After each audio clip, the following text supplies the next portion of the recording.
कल मैंने आपको टेबल शेयर वाला क्वेश्चन करा दिया था। फिर मैंने आपको होमवर्क दिया था क्वेश्चन नंबर 20। क्वेश्चन नंबर 20 हो गया। आंसर बताइए जरा उसका क्या आया आप लोगों का।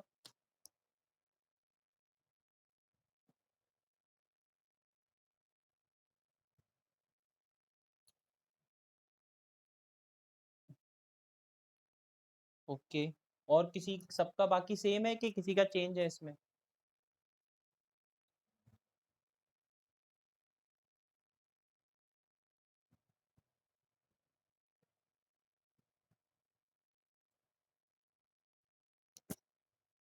यही आंसर है बेटा। फिर उसके बाद मैंने क्वेश्चन नंबर 22 दिया था आपको, टोटल एक्सपेंडिचर पर मंथ। वो भी शायद आपने कर लिया होगा। वो अभी मैं आपको बाद में करके दिखा दूंगा। अभी हम एक क्वेश्चन पे बढ़ते हैं। क्वेश्चन नंबर 24 जरा देख लीजिए। A person invested some amount at the rate of 12% simple interest and some other amount at the rate of 10% simple interest. He received yearly interest of rupees 130. But if he had interchange if he had interchanged the amount invested, he would have received rupees 4 more as interest. फिर है how much amount did he invest at different rates. Question है, एक person है, वो दो amount को अलग अलग रेट ऑफ इंटरेस्ट पे क्या कर रहा है, इन्वेस्ट कर रहा है। तब उसे ईयरली इंटरेस्ट मिल रहा है रुपीज 130 का। तो पहला काम, let the two amounts be X and Y. का प्रॉपर फॉर्मेट में लिखें तो एक जगह P1 आएगा, एक जगह R1 आएगा, एक जगह T1 आएगा, एक जगह P2 आएगा, एक जगह R2 आएगा, एक जगह T2 आएगा। विच मीन्स उसने दो अमाउंट को इन्वेस्ट कर रहा, एक अमाउंट एक्स है, एक अमाउंट वाई है। तो P1 एक्स, P2 वाई। एक को रेट 12% पे इन्वेस्ट कर रहा, एक को वो 10% पे। तो एक का रेट 12%, एक का रेट 10%। यहाँ टाइम तो गिवन नहीं था, बट एक लाइन लिखी हुई है, he received yearly interest. Yearly interest मतलब हर साल, हर साल मतलब हम इसमें टाइम कितना लेंगे, 1। तो पहले हम पहला सिंपल इंटरेस्ट निकाल ले रहे हैं। तो P into R into T upon में 100। सिमिलरली SI2 निकालेंगे तो P into R into T upon 100। आपको बिल्कुल भी डिडक्ट नहीं करना, आप सीधे लिखोगे 12x अपॉन 100। यहाँ से SI2 आएगा 10y अपॉन 100। इसके बाद ये लाइन लिखी हुई थी, he received yearly interest of rupees 130। ये 130 इन दोनों इंटरेस्ट का टोटल ओवरऑल सम है, which means 12x upon 100 plus 10y upon 100 is equals to 130। which means 12x plus 10y equals to 13000 equation number first. अब वो कह रहा है but if he had interchange the amount, अगर वो amount को interchange कर दे, इट मींस x की जगह पे y, y की जगह पे x। अब अमाउंट को इंटरचेंज करने से अच्छा आप रेट को इंटरचेंज कर दो, तो आपने जो नेक्स्ट क्वेश्चन कल टेबल चेयर वाला पढ़ा था उसी तरीके से हो जाएगा। 12% को यहाँ कर दिया, 10% को यहाँ कर दिया, तो हम सिर्फ एक लाइन लिखेंगे। सिमिलरली आपकी दूसरी इक्वेशन बन जाएगी 10x plus 12y equals to, उसने बोला उसे 4 रुपीज एक्स्ट्रा मिलेंगे, तो पहले 130 मिल रहे थे, 130 प्लस 4 134, तो 13420। ये आपकी सेकंड इक्वेशन बन गई। ये मैंने डायरेक्टली बनाई, क्यों? क्योंकि उसने कहा था अमाउंट को इंटरचेंज कर दिया। अब अमाउंट को तो हमने कुछ लेट किया था, तो उसे इंटरचेंज करने से अच्छा आप उसके रेट को इंटरचेंज कर दो। चाहे आप अमाउंट इंटरचेंज करो चाहे रेट इंटरचेंज करो, इक्वेशन यही बनेगी। तो अगर यहाँ 10 होता तो वो x इंटू 10 इंटू 1/100 यानी कि 10x अपॉन 100 आता, यहाँ 12y अपॉन 100 आता इक्वल्स टू 134, तो मैंने उसे डायरेक्टली लिख दिया 10x plus 12y equals to 13400। अब आपके पास सेम प्रोसेस है, आपके जब कोफिशिएंट इंटरचेंज हुए हो तो एक बार ऐड और एक बार सब्ट्रैक्ट। अगर ये प्रोसेस नहीं भी लगाना चाह रहे हो तो दोनों में से y या x को सेम बना देना, क्योंकि नंबर ज्यादा बड़े नहीं है। बट यहाँ आपको दिक्कत आएगी फिर, इसलिए हमेशा जब भी कोफिशिएंट इंटरचेंज हो रहे हो तो एक बार ऐड कर लिया करो, एक बार सब्ट्रैक्ट। एडिशन सब्ट्रैक्शन का पार्ट मैं नेक्स्ट पेज पे करके दिखा दे रहा हूँ। जैसे कि अब मैं अगर अपनी फर्स्ट इक्वेशन और सेकंड इक्वेशन को ऐड करूं, पहले मैं यहाँ ऊपर दोनों इक्वेशन को लिख ले रहा हूँ, जिससे मुझे बार बार पेज को टर्न करने की जरूरत नहीं पड़ेगी। एक इक्वेशन ये थी और एक इक्वेशन ये थी, ठीक है। तो एक बार जब मैं फर्स्ट सेकंड को ऐड करूंगा तो ये 22x plus 22y equals to 26400 हो जाएगा। 22 कॉमन लेंगे तो x प्लस वाई, 22 यहाँ डिवाइड होगा तो 1200। This is my equation number third. Similarly जब मैं फर्स्ट इक्वेशन को सेकंड इक्वेशन से माइनस करूंगा तो 12x में से 10x माइनस होगा तो प्लस का 2x माइनस का 2y इक्वल्स टू माइनस का 400। इक्वेशन नंबर फोर्थ, सॉरी ये इक्वेशन नंबर फोर्थ नहीं है, 2 कॉमन लेंगे तो x minus Y equals to minus का 200। This is my equation number fourth. एक थर्ड इक्वेशन बन गई और एक फोर्थ इक्वेशन बन गई। अगर मैं थर्ड इक्वेशन को फोर्थ इक्वेशन के साथ ऐड कर दूं, which means x plus Y plus x minus Y equals to 1200 minus 200, y से y गया 2x इक्वल्स टू आप कितना 1000, सो x इक्वल्स टू 500। x की वैल्यू कितनी आई 500, तो एक अमाउंट था 500। Now put value of x in equation number third. आप थर्ड इक्वेशन में पुट करेंगे तो 500 प्लस वाई इक्वल्स टू 1200, तो y इक्वल्स टू 700। तो दूसरा अमाउंट जो इन्वेस्ट किया गया था वो कितना था 700। One amount is 500, other amount is 700। एक बार दोबारा देख लीजिए फिर हम आगे बढ़ जाए।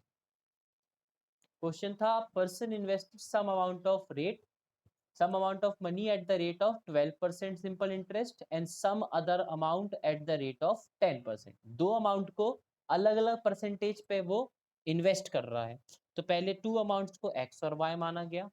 अब क्योंकि सिंपल इंटरेस्ट की बात हो रही है तो p होता है, r होता है, t होता है, तो मैंने उसी तरीके से दो प्रोसेस में लिखा p1 r1 t1, p2 r2 t2। P1 में पहला अमाउंट, P2 में दूसरा अमाउंट। पहले अमाउंट को 12% पे इन्वेस्ट कर रहा है, दूसरे अमाउंट को 10%, क्योंकि वो ईयरली इंटरेस्ट उसे मिल रहा था। ईयरली इंटरेस्ट मतलब टाइम में 1 लूंगा, दोनों का टाइम पीरियड सेम है 1।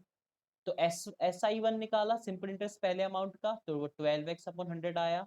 सिंपल इंटरेस्ट दूसरे अमाउंट का 10y अपॉन 100।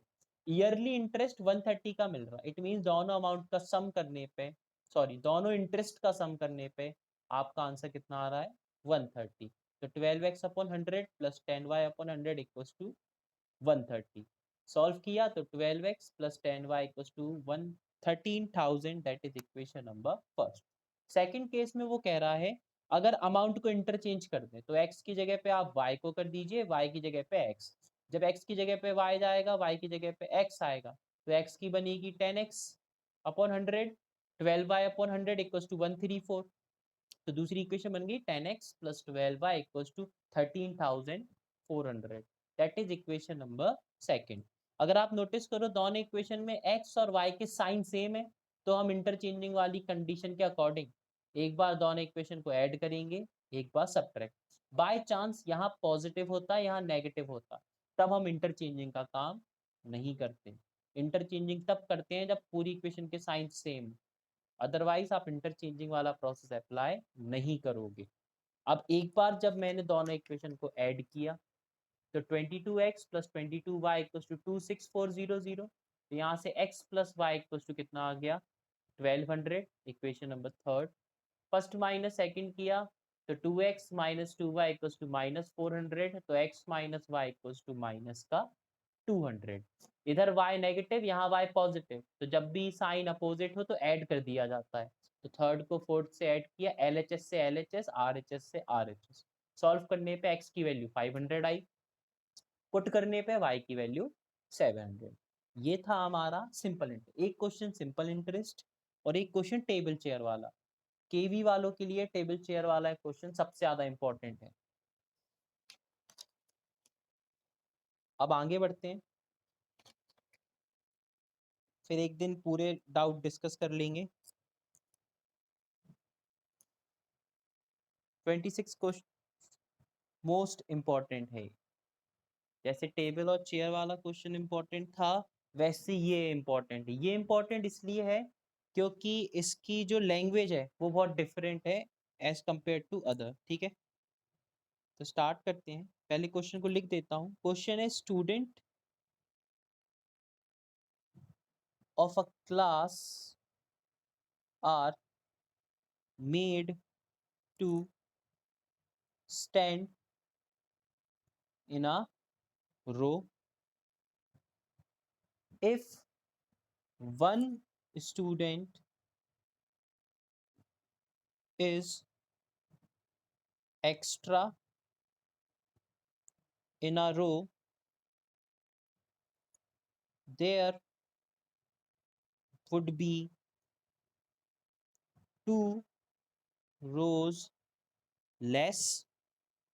फिर है if one student is less in a row, there would be three rows more। Find the number of students in the class।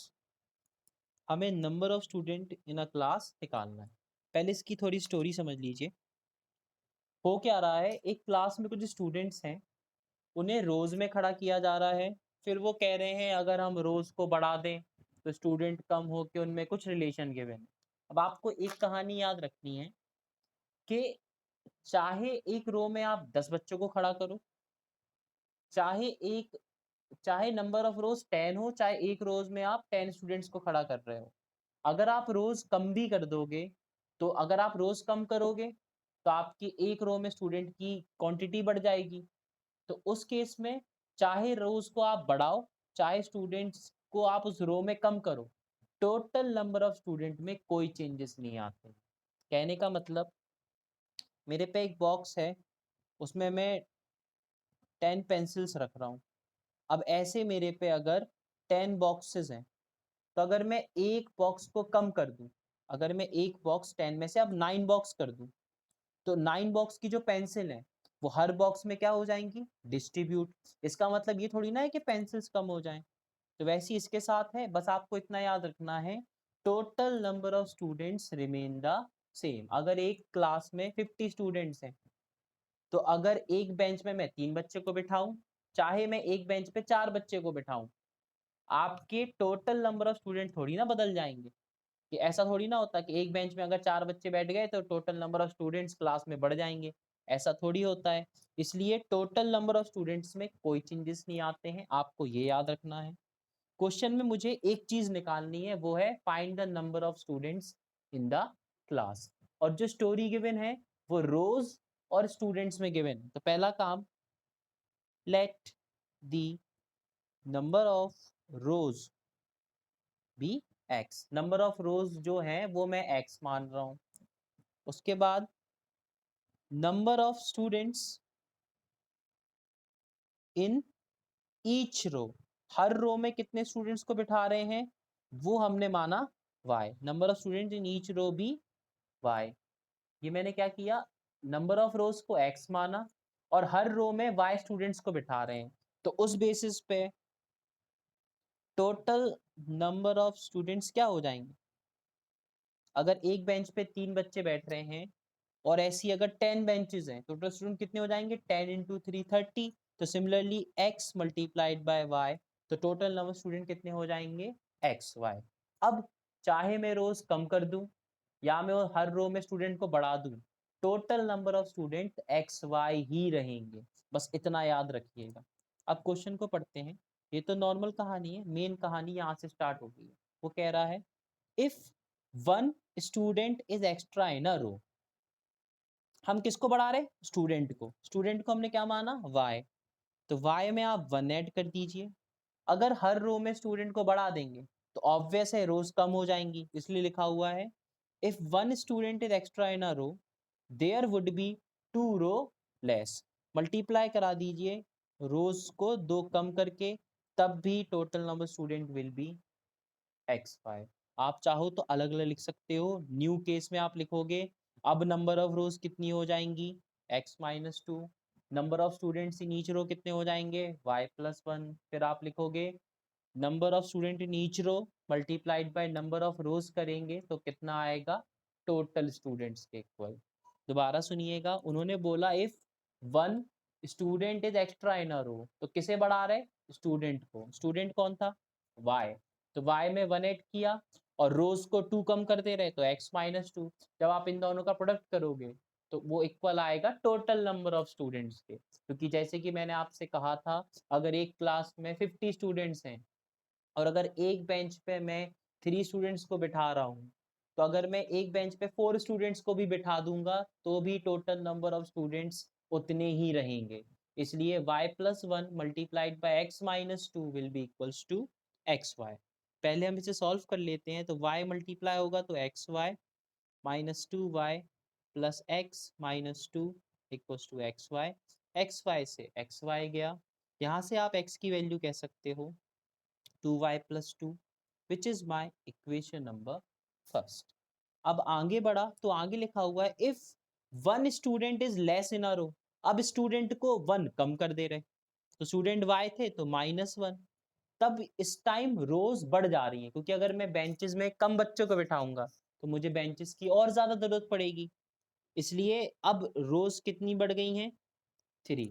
जब हर रो में एक student को कम कर रहे तो आपकी रो 3 और बढ़ जा रही। तो y minus one multiplied by x plus three will be equal to total number of students. और टोटल नंबर ऑफ स्टूडेंट कितने थे, एक्स वाई। मल्टीप्लाई किया तो x y plus three y minus three equal to x y से x y फिर से deduct हुआ, तो यहाँ से 3y equals to x plus three. Now put value of x from equation number first. ये मेरी इक्वेशन नंबर सेकंड है। फर्स्ट में पुट करूंगा तो 3y इक्वल्स टू एक्स की जगह पे 2y plus two plus three, 2y आ जाएगा तो y इक्वल्स टू 5। तो number of student in each row कितने थे, 5। मुझे ये थोड़ी ना निकालना था। आगे बढ़ते हैं। तो आप x निकालने के लिए क्या करोगे, 2 इंटू में 5 प्लस 2, मैंने क्या किया फर्स्ट इक्वेशन में अब y की वैल्यू पुट कर, तो x इक्वल्स टू 10 प्लस 2, तो यहाँ से x कितनी आ गई 12, x क्या थी आपकी रो, तो टोटल नंबर ऑफ रोज 12 है और हर रो में कितने स्टूडेंट्स को बिठाया जा रहा है 5, बट क्वेश्चन आपसे पूछ रहा था find the number of student in the class, class में कितने स्टूडेंट हैं, तो हमें ये टोटल नंबर ऑफ स्टूडेंट निकालना है, तो टोटल नंबर ऑफ स्टूडेंट्स क्या हो जाएंगे x multiplied by y, so the answer is 60 student, तो उस क्लास में कितने स्टूडेंट्स होंगे 60। दोबारा सुनिएगा, क्वेश्चन था student of a class are made to stand in a row, एक क्लास के स्टूडेंट को रो में खड़ा कर रहे हैं, तो हमने पहली चीज मानी let the number of rows be x, अब जब रोज बना रहे हैं तो पहले हमें ये पता होना चाहिए हर रो में हम कितने लोगों को खड़ा कर रहे हैं, तो number of student in each row उसको हमने y माना, अगर x रोज हैं और हर रो में y स्टूडेंट खड़े हो रहे हैं, टोटल नंबर स्टूडेंट कितने हो जाएंगे xy। अब कहानी कह रही है कि if one student is extra in a row, साफ साफ पढ़ लिया एक स्टूडेंट बढ़ गया, स्टूडेंट क्या था y, तो y प्लस 1, तब आपकी रोज कम हो जाएंगी, ऑब्वियस है। अगर मैं बेंच पे, अब मेरे पास 5 बेंच हैं, अगर अगर मैं हर बेंच पे ज्यादा बच्चे को बिठा लूंगा तो मुझे एक्स्ट्रा बेंच की जरूरत ही नहीं पड़ेगी, क्या पता मेरी जो बेंचेस है उन्हें भी मुझे हटाना पड़े, तो y plus 1 multiplied by x minus 2 will be equals to total number of students. अब जब मल्टीप्लाई कराया तो x y minus 2y plus x minus 2 equals to x y से एक्स वाई डिडक्ट हो गया, तो यहाँ से x की वैल्यू आ गई 2y plus 2, that is equation number first.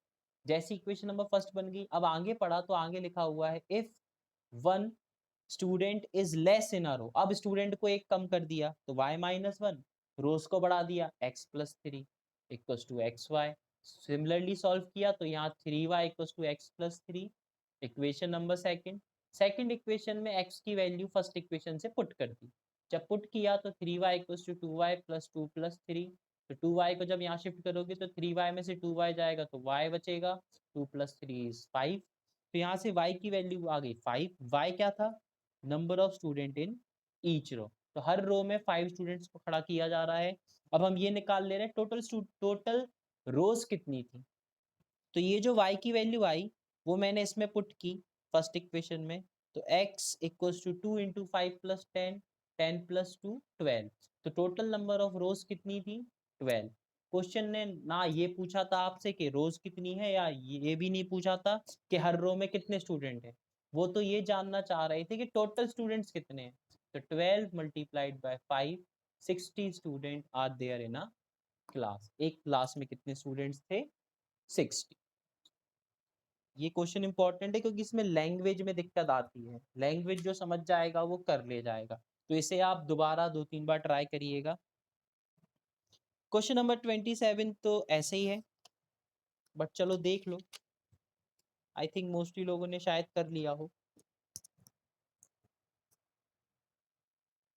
मैंने इसका व्हाट्सएप कर दिया था ना आपको शीट का, ओके ओके। क्वेश्चन नंबर 27 है the ratio of incomes of two persons is 9:7 and the ratio of their expenditure is 4:3 if each of them saves rupees 200 per month, then find their monthly incomes, हमें उनकी monthly incomes निकालनी। इस question में आपको दो चीजों में ratio given है, इस क्वेश्चन में आपको दो चीजों में रेशियो गिवन है, एक बार उसकी इनकम का रेशियो दिया हुआ है, एक बार उसके एक्सपेंडिचर का रेशियो दिया हुआ है, बट हमें इसमें सिर्फ मंथली इनकम निकालनी है, तो मैं सिर्फ आपको इसको इस तरीके से कह रहा हूँ, दो लोग हैं तो एक का नाम ए, एक का नाम बी। मैंने यहाँ पहले इनकी इनकम ली। इनकम के हिसाब से देखूं तो दोनों की इनकम का रेशियो 9:7 था। आप क्लास 7 से पढ़ रहे हो, जब भी रेशियो हटाते हैं तो एक अननोन टर्म उसके साथ लगना स्टार्ट हो जाता है। तो अगर मैं अननोन टर्म एक्स मानूं तो ए की इनकम हो जाएगी 9x, बी की इनकम हो जाएगी 7x। अब इसके बाद उनके एक्सपेंडिचर का रेशियो दिया था, यहाँ पे मैंने क्या लिखा, एक्सपेंडिचर। एक्सपेंडिचर के हिसाब से देखूं तो एक्सपेंडिचर का रेशियो 4:3 था। अब जब दो रेशियो गिवन हो तो अगर एक जगह एक्स अननोन टर्म यूज कर लिया है तो दूसरी जगह हमें दूसरा अननोन टर्म यूज करना पड़ेगा। तो ये 4y और ये 3y। फिर लिखा हुआ है ईच ऑफ देम सेव ₹200। तो अगर मैं इनकी सेविंग की बात करूं तो दोनों की सेविंग कितनी है, ₹200। अब आपने एक रिलेशन पढ़ा होगा, अगर हम इनकम में खर्चों को माइनस कर दें, income minus expenditure is equals to saving. तो पहले मैं ए की बात करता हूँ। ए की बात करूँ तो अगर मैं उसकी इनकम 9x में उसके एक्सपेंडिचर 4y को माइनस कर दूं तो वो किसके इक्वल आ जाएगा, सेविंग के। That is my equation number first. Similarly अगर मैं बी की बात करूं तो बी की इनकम में उसके एक्सपेंडिचर को माइनस कर दूं तो वो किसके इक्वल आ जाएगा, उसकी सेविंग के। अब मैं नॉर्मली देखूं तो अगर मैं इसमें 3 से मल्टीप्लाई करूं और इसमें 4 से, तो जैसे ही मैं ये काम करूंगा ये 27x minus 12y equals to 600, ये 7 4 ज़ा 28x minus 12y equals to 800। क्योंकि दोनों के साइन सेम है तो माइनस करेंगे, माइनस करने पे नीचे वाली इक्वेशन के साइंस चेंज हो जाते हैं। पॉजिटिव था नेगेटिव, नेगेटिव था पॉजिटिव, पॉजिटिव था नेगेटिव, जिस वजह से नेगेटिव से पॉजिटिव कैंसिल आउट हो गया।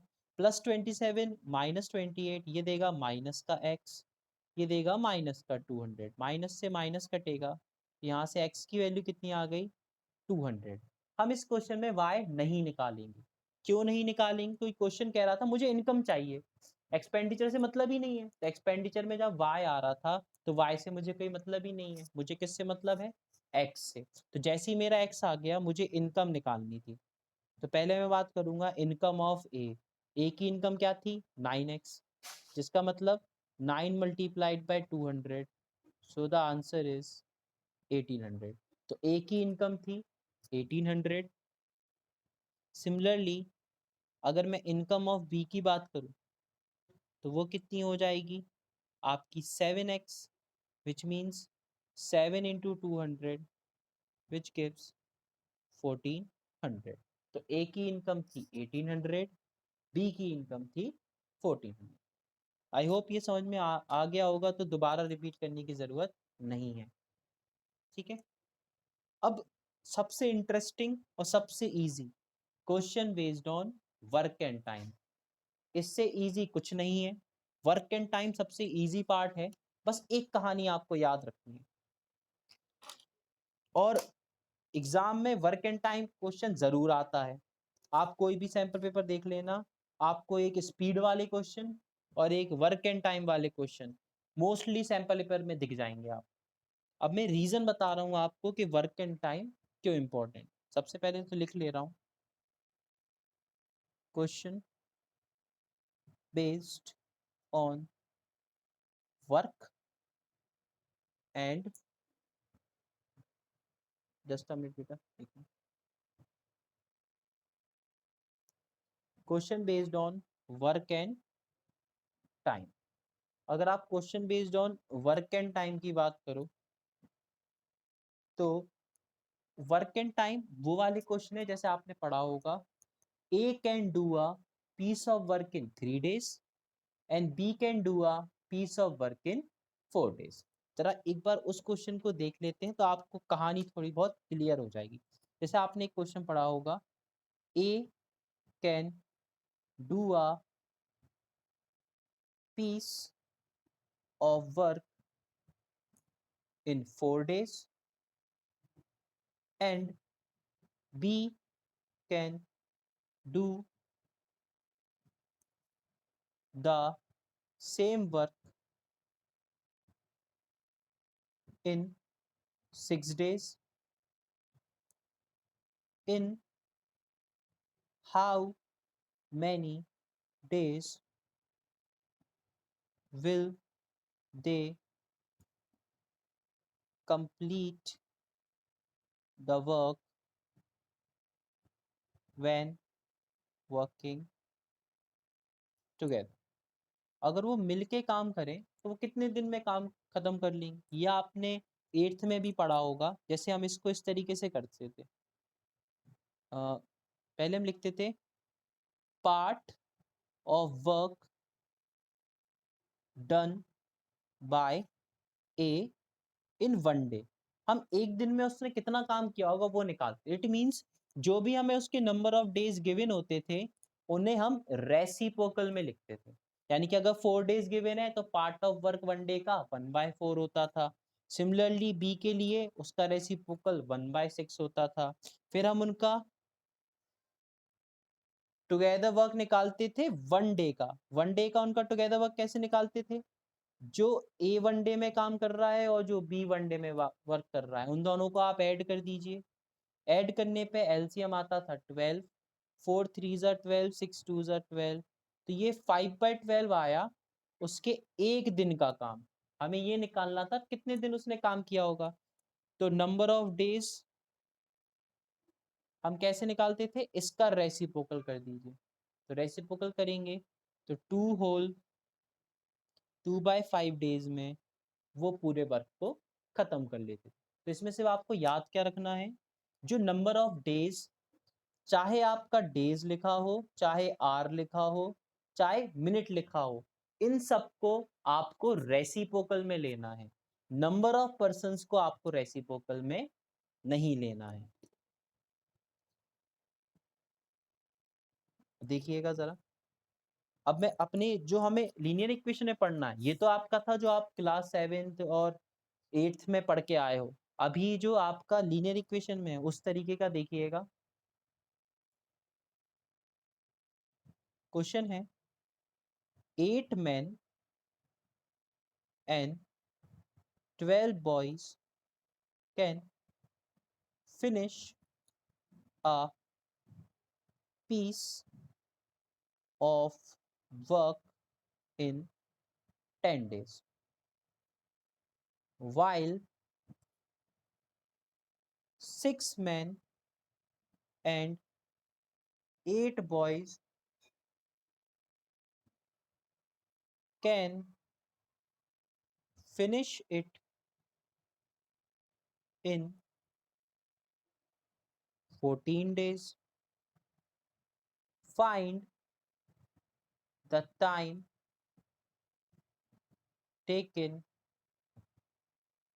by one man alone and that by one boy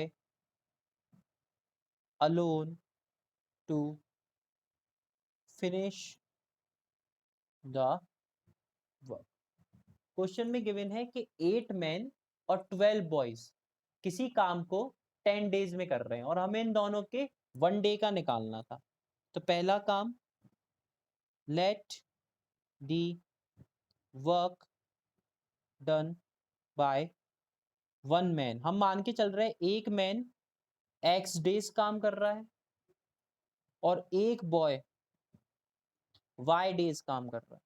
हमने ये मान के चला कि let the work done by one man be x days और one boy be y days. एक पर्टिकुलर पूरे काम को एक अकेला इंसान एक्स डेज में खत्म करेगा और एक अकेला लड़का वाई डेज में करेगा। तो मैंने आपको एक चीज बताई, जो डेज आर मिनट होंगे उन सबको आपको रेसिप्रोकल में लिखना है। बाकी नंबर ऑफ पर्सन आपका न्यूमरेटर में ही रहेगा। जैसे कि उसने लिखा 8 men and 12 boys can finish a piece of work in 10 days. अब इसकी इक्वेशन में इस तरीके से बनाऊंगा, 8 मैन है तो 8 अपॉन एक्स, 12 बॉयज हैं तो 12 upon y equal to total number of days कितने थे 10। तो हम इसे क्या लिखेंगे 1/10। आपको सिर्फ ये याद रखना है, फिर कोई भी क्वेश्चन आ जाए आप आराम से कर ले जाओगे। याद क्या रखना है? डेज आर मिनट, इन सबको रेसिप्रोकल में लिखा जाएगा। इट मींस डिनोमिनेटर में नंबर ऑफ पर्सन्स आपके न्यूमरेटर में रहेंगे 8 मैन, क्योंकि ऑफ ये इसलिए रेसिप्रोकल में लिया जाता है क्योंकि आपने दो टाइप के वेरिएशन पढ़े होंगे, direct variation, indirect variation. Direct variation मतलब होता है अगर एक चीज बढ़ रही है तो दूसरी चीज भी बढ़ेगी, और इनडायरेक्ट में क्या हो रहा है, अगर एक चीज कम हो रही है तो दूसरी बढ़ेगी। If one is increasing another will decrease. ऐसा इस केस में इसलिए है क्योंकि अगर किसी काम को एक इंसान कर रहा है तो वो ज्यादा दिन में करेगा, अगर उसी काम को ज्यादा लोग करेंगे तो वो काम जल्दी हो जाएगा। जैसे कि अगर आप घर बनवा रहे हो तो अगर लेबर ज्यादा होगी तो काम बहुत जल्दी हो जाएगा, अगर लेबर ही कम होगी तो आपको घर बनने में उसे बहुत टाइम लगेगा। इसलिए ये डेज आर वाले सब रेसिप्रोकल में लिए जाते हैं, क्योंकि अगर लोग ज्यादा हो गए तो दिन कम लगेंगे। इसलिए 8/x plus 12/y equals to 1/10। अब ये क्वेश्चन इसलिए एग्जाम में आता है क्योंकि मोस्टली लोग क्या सोचते, अगर एक मैन एक्स डेज में काम कर रहा है तो 8 मैन 8x डेज में काम करेंगे, जो कि आपका होता है रॉन्ग।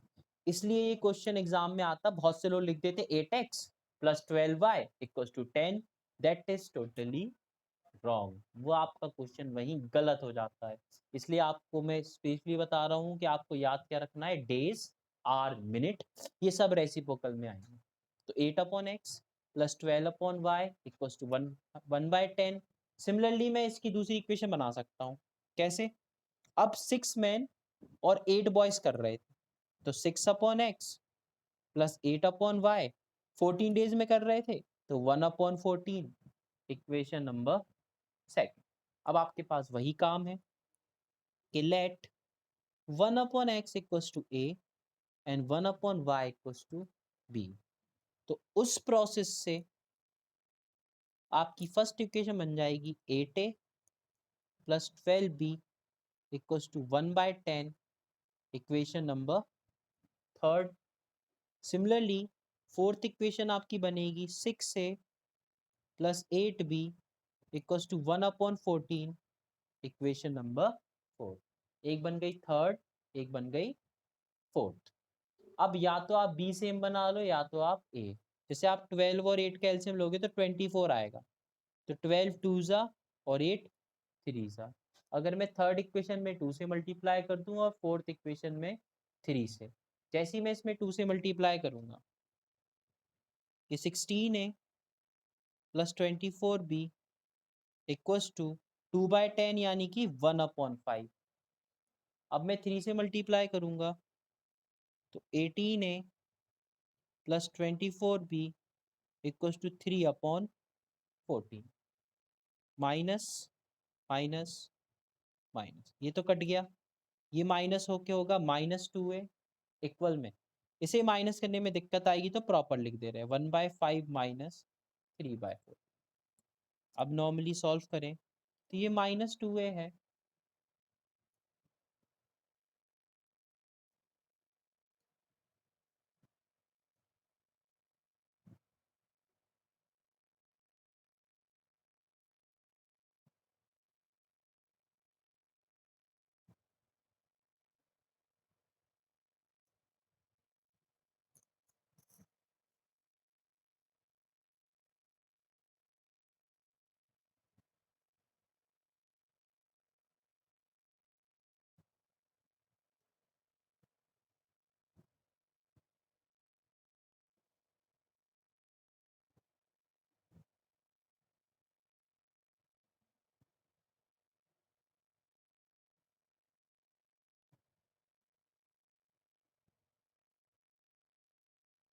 एक मिनट बेटा।